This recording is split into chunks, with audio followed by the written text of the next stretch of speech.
Alright, now we're gonna be testing gold using the acid kit. The acid kit has typically 6 bottles. Out of the 6, 2 are for testing platinum and silver. We're not gonna be using those right now. We're gonna be using the ones that test gold from 10, 14, 18, and 22 karat gold. Out of these 4 bottles, the 14 karat gold acid is the most used in the US because most of the jewelry come in 14 karat gold. We could find 22 karat gold in gold coins and 18 karat gold sometimes in other jewelry. So let's see.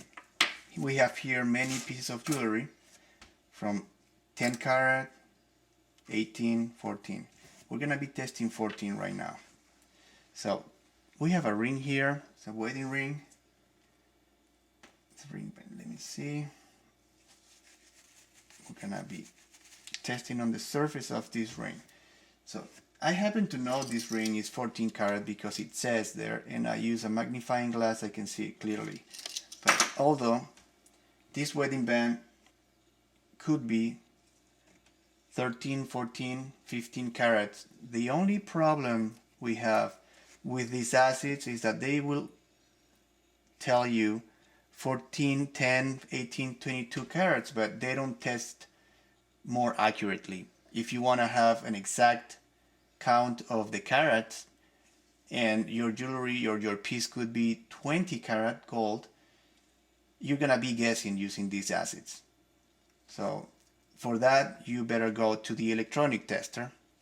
It's one of these that helps you not only to test more accurately the caratage of the piece of jewelry, but also helps you to find jewelry that is not really gold, but is only gold filled. It's got a plate of gold.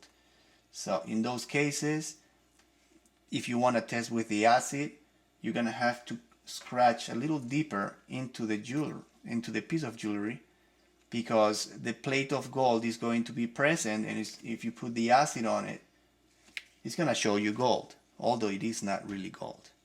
Okay, now let's talk about this one. This one is 14 karat gold. That's what it says here, right? Let me clean it real well. And if I apply 14 karat gold acid to a 14 karat gold, a piece of gold, it shouldn't react. Means I put it on the surface, little drop, and nothing should happen at all. Same color. Let's see if that happens here. Same color. I don't see any change so far.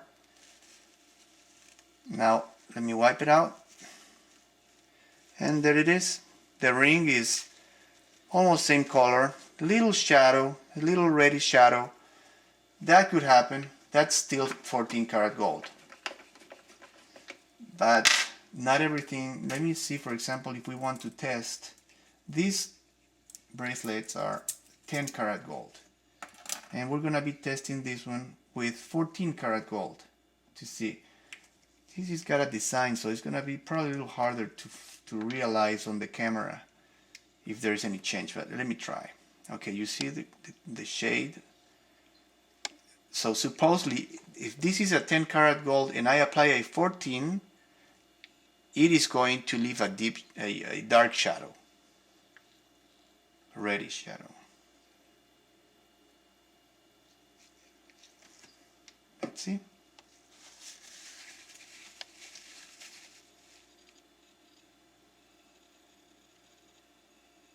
A little messy here.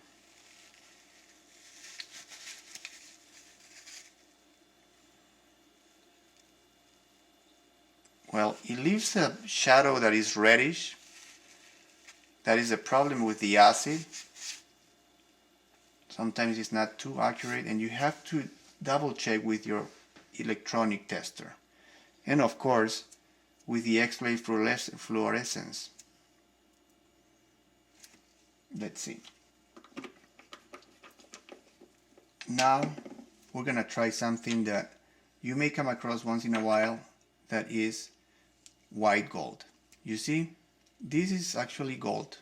Although it looks like silver, especially when you compare it to yellow or red gold. You see, this is yellow gold, this is red gold, and this looks pretty white. Many times you wouldn't say this is gold. The way you find out is by scratching some very tiny sample of the actual metal over this stone. Now the size of this scratch is way bigger than it's supposed to be. Why? Because I have to show it in the camera and make it noticeable. But if you am I doing it for myself, the scratch would be a lot lesser than this.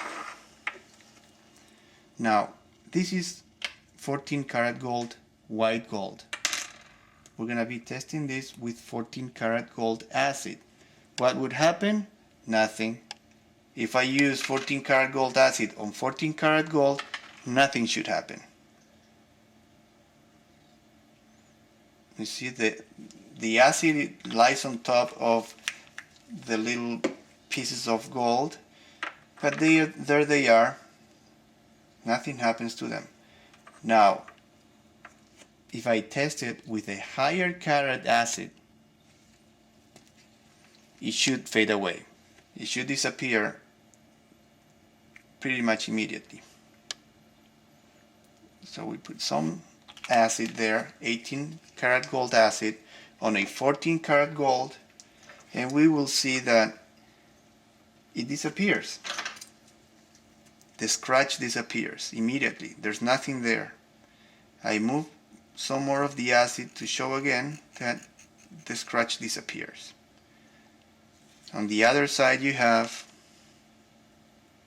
14 karat gold acid on top of 14 karat gold. It doesn't make a change. So this is the way you test for gold purity using the acids.